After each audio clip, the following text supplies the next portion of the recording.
ndjeth edhe vetë që pas kësaj bote me këto historitë e forta emocionale, është ajo bota tjetër që është më e bukur, është familja, pjesa më e rëndësishme e kujdo në çfarë do lloj profesioni, është ngrohtësia, është qetësia e secilit kur kthehemi në shtëpi. Dhe pikërisht prej kësaj bote të bukur, kemi një surprizë dhe janë madje pyetje që të vogla duke në dukje, por janë shumë të thella dhe shumë të mëdha. Kështu që të ftoj ti dëgjosh pak.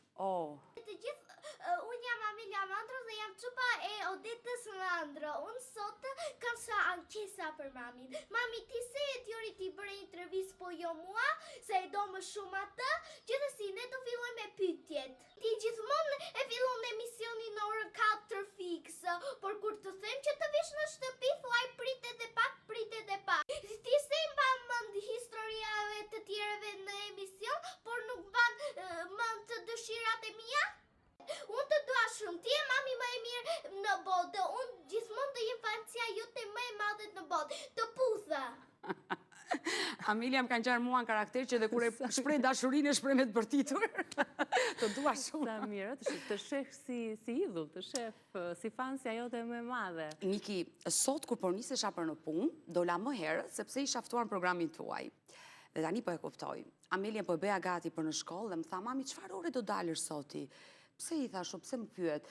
Dhe le themi dyshova pak, i thash mos ke bërë diçka ty, jo, tha, po më tha gjyshja, tha që sot i eftuar tekniki dhe dua të shikoj në ekran. Por Amelia pas ka përgatitur këtë surprizë. Ndihesh në faj? Për shkak të orëve sakrifisa që duhet të bësh për punën, ndihem, se ka fshihen shumë gjëra brenda atyre pyetjeve, të njëjtat i ndjejmë edhe ne për ditë, për shkak të kohës që i mungojmë fëmijëve. Ndihem në faj, mundohem që të bëhem më e përgjegjshme. Fundjava t'i kaloj absolutisht me ta dhe kohën e munguar nga ana të premte t'ia kushtoj fëmijëve. Ndodh shpesh që më duhet të largohem edhe në orët e vona nga aeroporti.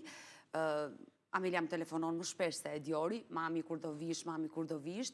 Ndonjëherë kur jam në xhirim, ajo i bie telefonit, edhe i kam bërtitur që po më pengon, pse më merr në këtë orë kur ti e di që po xhiroj, ndihem në faj, mundohem t'ua shpjegoj situatën time, t'ua shpjegoj punën time, mondi gjithnjë ua shpjegon që mami e ka punën të tillë që duhet të ketë ditë të vi me vonesë, uroj të më kuptojnë, por që nuk kanë faj.